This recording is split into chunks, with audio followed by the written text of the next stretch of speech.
Bonsoir et retour à Dublin où se poursuit le 50e congrès eucharistique international.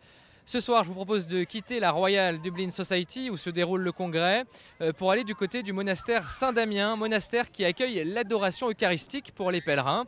Là-bas, nous avons rencontré un frère français, frère Charles Benoît. Il est franciscain du Bronx. Il vit à Limerick, sur la côte ouest de l'Irlande. Entretien. Limerick a la réputation d'être appelée la Stab City, Ce qui veut dire? la ville du poignard. Ah oui, d'accord. Donc il y a effectivement eu quelques problèmes jusqu'à il y a 5 ans à peu près où ça a commencé à se calmer. Et bon, maintenant ça va un petit peu mieux, mais il reste du boulot à faire. On dit que l'Irlande est particulièrement frappée par la crise économique. Vous le sentez ça dans votre ville à Limerick?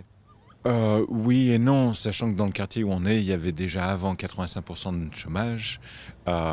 Finalement, ça ne change pas beaucoup. Donc les besoins sont réels.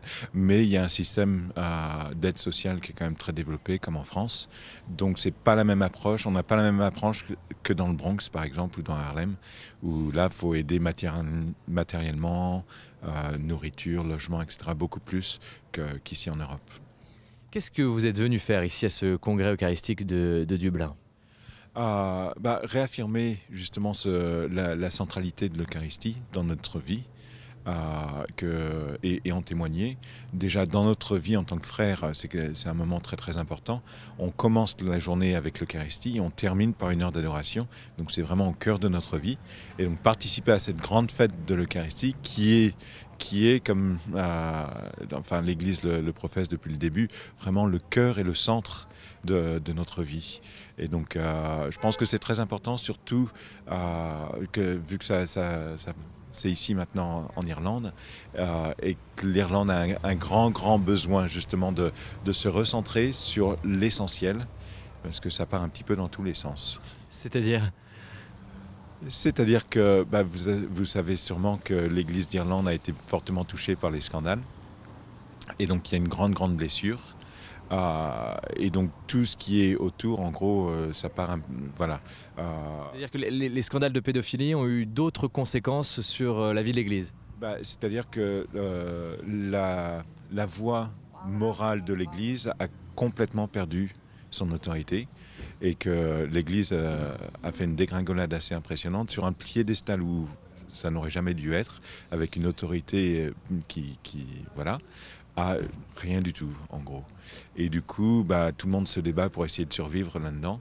Et voilà, il y a quelques groupes de prêtres qui cherchent à faire un petit peu ce qu'on a pu connaître en France il y a 40 ans.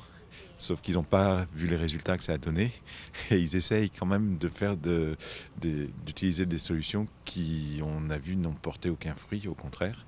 Mais voilà. Donc, des prêtres qui prennent leur distance avec la hiérarchie, hein. Avec la hiérarchie et puis avec l'enseignement traditionnel de l'Église. Notamment par rapport à la sexualité, enfin, choses comme ça. Qu'est-ce que vous allez dire en rentrant chez vous à Limerick, dans votre quartier?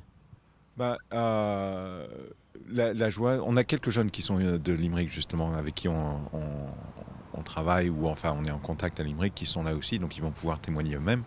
Mais je pense que c'est l'universalité de l'Église, c'est le but d'un tel congrès. Voilà, on se retrouve pour faire un nouveau point demain sur ce qui se passe ici à Dublin.